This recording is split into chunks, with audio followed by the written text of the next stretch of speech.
Doctor سندر صاحبہ، میں آپ کی جانب آنا چاہوں گا. اقوام متحدہ کے سیکرٹری جنرل کے بیان کو اب ہم دیکھیں تو محض یہ ایک رسمی کارروائی لگ رہا ہے، اور اس کے علاوہ اگر ہم دیکھیں بین الاقوامی قوانین کو دیکھیں، ضابطوں کو دیکھیں، جو باتیں کی جاتی تھی اب سب ختم ہو چکا ہے. اب صرف مائٹ از رائٹ کا قانون ہی چلے گا پوری دنیا میں.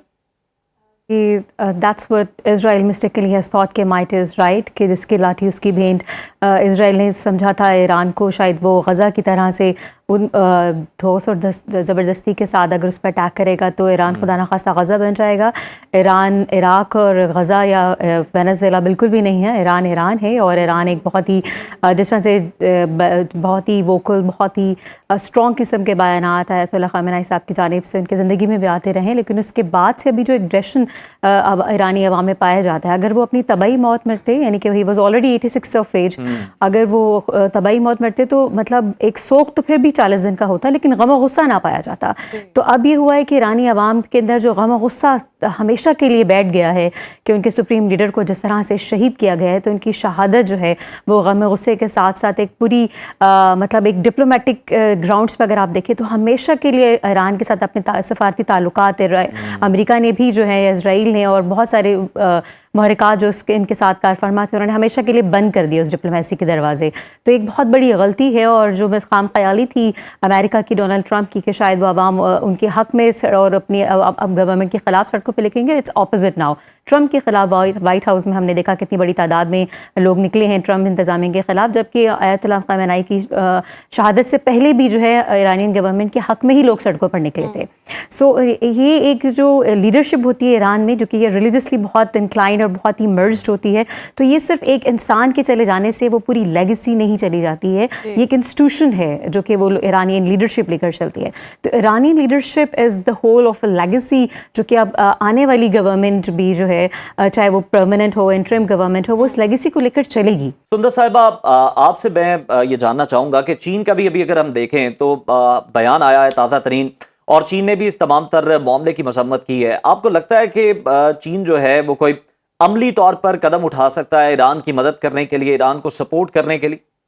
We are actually waiting for Chinese involvement in this issue, because China کے ووکل ہونے کے بعد ہی ہمیں یہ صورتحال کسی طرف بیٹھتی نظر آتی ہے. ادروائز جب تک چائنا بیچ میں انٹرفیئر نہیں کرتا ہے، کیونکہ آپ دیکھیں کہ چائنا اور ایران کیا، چائنا کی پوری مڈل ایسٹرن کنٹریز کے ساتھ گزشتہ کچھ سالوں میں ہم نے دیکھا کہ 2025 میں جو اسٹریٹجک پارٹنرشپ ایگریمنٹ جو تھا چائنا ایران کے مابین ہونے جا رہا تھا، مطلب اس پہ بات ہوئی ہے. اور چائنا نے سعودی عرب کے چائنیز پریزیڈنٹ شی جن پنگ نے وزٹ کیا سعودی عرب for the diplomatic and strategic partnership. پھر اگر ہم دیکھیں 2016 میں چائنا اور عمان کے مابین جو ہے $110 بلین کا ایک ایگریمنٹ جو تھا وہ سائن ہوا تھا for the industrial city oil refinery کے لیے. تو چائنیز جو ہیں وہ پورے مڈل ایسٹرن کنٹریز میں اور ایران میں ان کی جو مداخلت ہے وہ آہستہ آہستہ کافی زیادہ اسٹرانگ ہوتی گئی in terms of trade, in terms of strategic, in terms of diplomatic ties and agreements. اور اگر آپ دیکھیں کہ ابھی ریسنٹلی ایران کے ساتھ جو کہا جاتا ہے جو ٹیکنالوجی ہے وہ بیک اینڈ پہ رشیا اور چائنا کھڑا تھا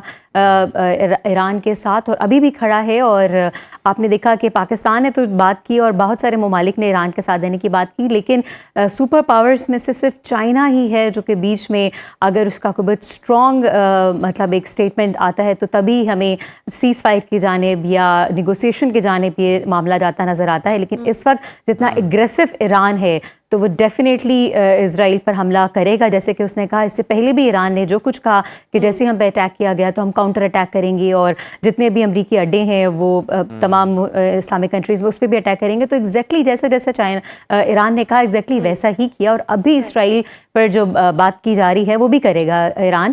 لیکن ابھی آپ دیکھیں کہ صرف چائنا ہی ہے جو کہ بیچ میں انٹرفیئر کر کے جو ہے اس چیز کو روک سکتا ہے. امریکہ میں سروے ہوا 41 لوگوں نے 41% لوگوں نے کہا کہ جنگ نہیں ہونی چاہیے، وار نہیں ہونی چاہیے. 35% لوگوں نے کہا کہ ہاں جی حملہ ہونا چاہیے. تو امریکن خود بھی نہیں چاہتے ہیں کہ اتنی کشیدگی ہو، جنگ والا ماحول ہو. یہ انٹرنل پالیٹکس کتنی ڈیمیج ہوگی، ڈونلڈ ٹرمپ کی پالیٹکس کتنی ڈیمیج ہوگی، آگے مڈ ٹرم الیکشن بھی آ رہے ہیں، کیا اثرات ہوں گے پھر؟ It's already not stable and not in a very balancing position. It's already very shaky. in America, when it comes to